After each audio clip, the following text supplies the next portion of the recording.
as Anita said, my name is Maria. I come from the University of Westminster, and I'm going to be talking about the phenomenon of the suicide rig in the free party scene. Before getting started with the research, I want to point out that this interest comes from a previous independent research that I've conducted in the past 2 years, slightly before COVID, on the free party scene and the migrant community in Bristol. And during this research, the phenomenon of the suicide rig started to re-emerge, and I've found it very interesting. So I decided to take a closer look. Let's have a brief methodological outlook. It is still an unfinished research. I have to conduct more ethnography, both on-site and online, and as well as I have to do more interviews. I've conducted formal interviews as well as informal conversation during the ethnographic fieldwork. The fieldwork was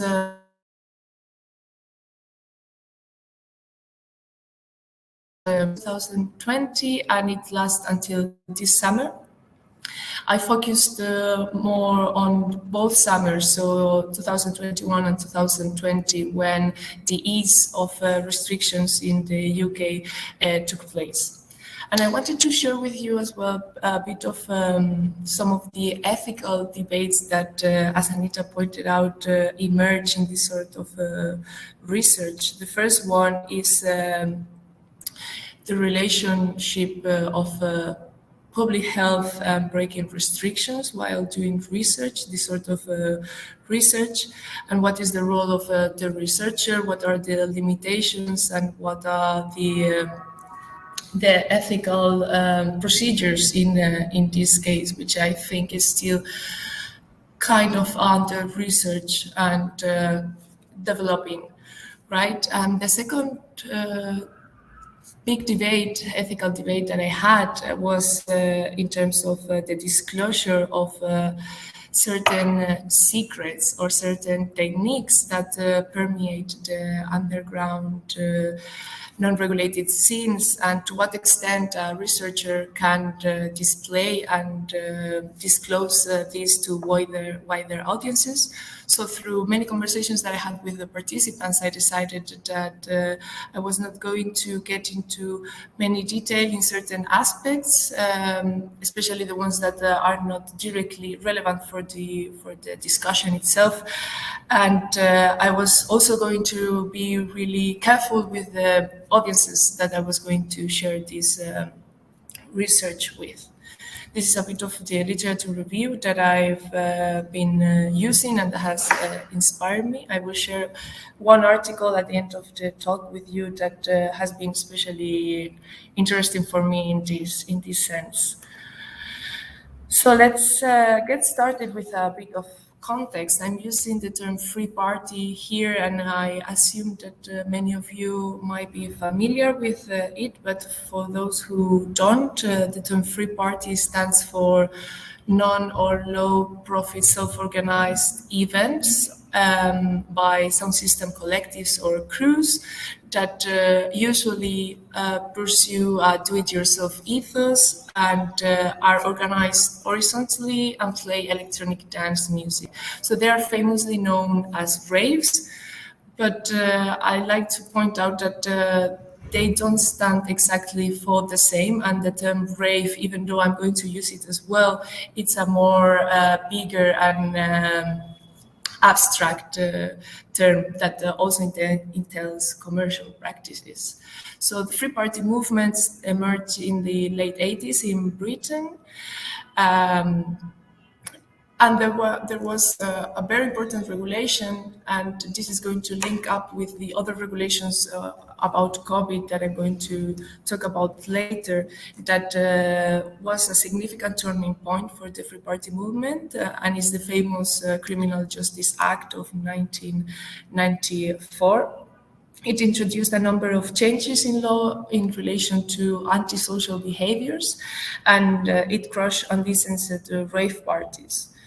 It is very important because it moved towards the underground, the Free Party movement, whereas at the same time it established and helped to rise the licensed events and clubbing in Britain. And also importantly, it pushed the Free Party movement towards Europe, and during the 90s it got established in European countries.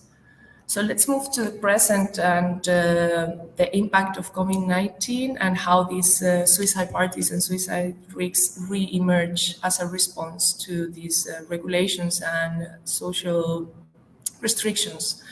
So as in many countries, in the UK, there has been this general prohibition on social gatherings, which lasted until the 19th of July of 2021, so basically this summer.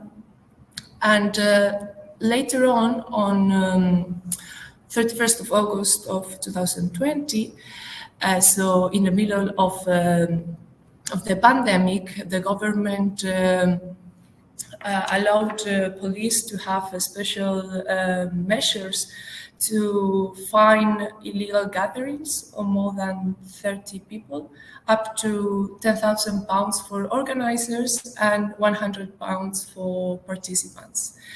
And this regulation, it is supposed that has ended already, but it's quite interesting the fact that I've been asking around and no one really seems to be sure if it has ended or not. The general prohibition on social gatherings and COVID measure has ended in the UK, so we all assume that it does. But the consequences of these fines and this prosecution for the sin are still to be seen, and no one really, as I said, knows if they're going to still be persecuted as they were during COVID. So all these regulations, the Justice Act and these COVID measures provoked the re-emergence of the so-called suicide parties. What are those and what does this name mean? So basically, these are parties organized by anonymous crews which gather or build for the occasion low-value portable sound systems or rigs, knowing that probably the police will seize them at the end of the party. So that's why they don't put a lot of effort and money on the equipment, which has a big impact on the quality of the sound, normally being very, very low. So they do not post on social media, and they try to keep it as anonymous and as possible. So they are able to navigate also the fines, and they make it very difficult for police to find responsibles. So normally, when you go to free party, you know who's organizing it, you know the crews that are behind, you know the DJs. There might be even a lineup, but in these suicide parties, you don't know the crews or the sound systems that are organizing it. It is important to say that it's not a new technique, so it is not provoked because of COVID. It has been going on for years, at least in the UK, and it's very related to places or periods where persecution and police presence has been very harsh.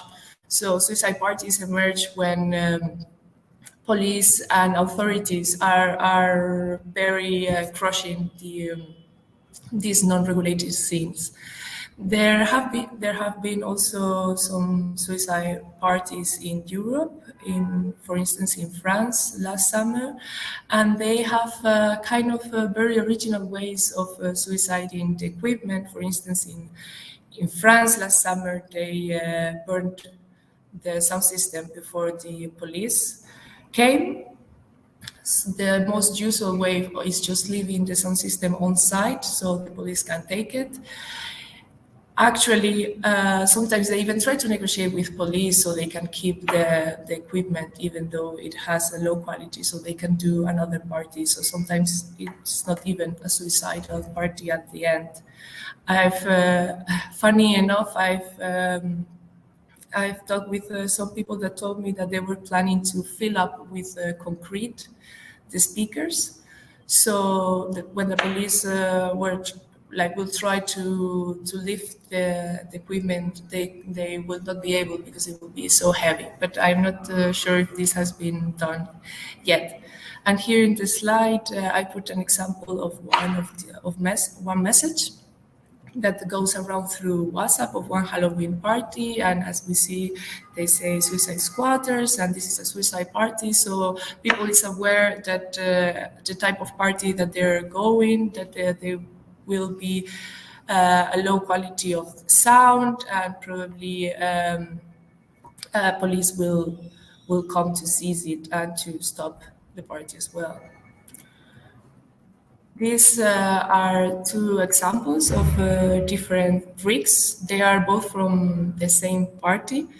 The one on the left is a suicide rig, and as we can see, some of the speakers are self-made and they are not even painted. They are very badly painted, and there is also a hand there pointing towards the future police that will come. And the other one is the normal rig, which can see that it is bigger, it has more quality on the speakers themselves. I wanted to add to this analysis the concept of fun and its importance, because it emerged quite a lot in the conversations that I had with participants. And in certain aspects, at least in sociology and leisure studies, is quite an under-researched concept, and it always goes hand in hand with others. So it is not studied or thought as an end in itself. In this sense, ravers assume and navigate the risks that I've been describing, such as being fined or the confiscation of the equipment in order to have fun, which is not novel and is the underlying structural discourse of the free party since it emerged. So with this, we see that COVID-19 and the regulations that have been in place do not make a profound change in this sense. They have hired the risks for participants, and they have put on focus the breach of more laws and the risks for public health, but the basic way of functioning still remains the same. So following recent research on the matter, I want to reflect on how fun functions as a fundamental source and force that drives and motivates particular practices, communities, and relationships, especially in a context where leisure, fun, and entertainment have been restricted in ways that we have never experienced before. So I suggest through the analysis that I've been doing that these practices are not overtly political or resistance or rebellious, but instead they are a desire for fun as an end in itself. So fun emerges, as I said, as a main and autonomous purpose. However, this is not this doesn't mean that fun is not bounded up and shaped by the context where it's embedded, which is in this case is COVID, and neither is to say that it's not a deeply political practice, because they are going against the law, against regulation, and even against the public health. So it is a deeply political movement in this sense, but the desire and the drive of these parties that is motivating participants, at least in the case study that I've conducted, is not so political, and it's more simply to have fun and to socialize in a context of isolation and lockdown. So I'm going to have some final remarks. Basically, the suicide parties are ways to keep the party going on without assuming big losses for the organizers and for the sound system. It is important to for the future of this research to ask and see if this stricter persecution is here to stay now that the regulations have ended, and if we are entering into a new cycle of repression of the Free Party. It is also interesting to see if there is going to be a shift towards underground and non-regulated spaces, or if it's going to have some impact on regulated industries and clubbing, which in my personal opinion, I think not. They are quite autonomous, different spaces, although interdependent, but I think it won't handicap or influence the regulated industry that much, that in a sense that being in a sense of being affected. And the second and final remark is, as I said, the importance of fun for youth amidst a global pandemic, and the importance to focus on these practices, not only from moral and ethical perspectives, but also from political and musical ones. So I like to interrogate if there is something else and something more than just selfishness and irresponsibility while going to these parties, and how important is fun for youth. So I will be finishing now, and I will stop sharing my presentation. So thank you all for listening. Thank you so much, Maria, for the wonderful presentation and super interesting topic. Until the people have enough time to post their questions, I have two actually collected during the presentation to you. And one is related to the tradition of the early rave scene in the UK. I was thinking about if you have any reference, or in the conducted interviews, if you heard anything with this tradition in the background, you know, from the end of 80s, early 90s. Yes, UK I heard as well rave about the suicide parties have been held as distractions, especially in big events such as Halloween or New Year's Eve, etc. Patrick is saying the suicide parties have happened all over the place in Germany. Interesting. I haven't seen anything in German, so I will have a look into that.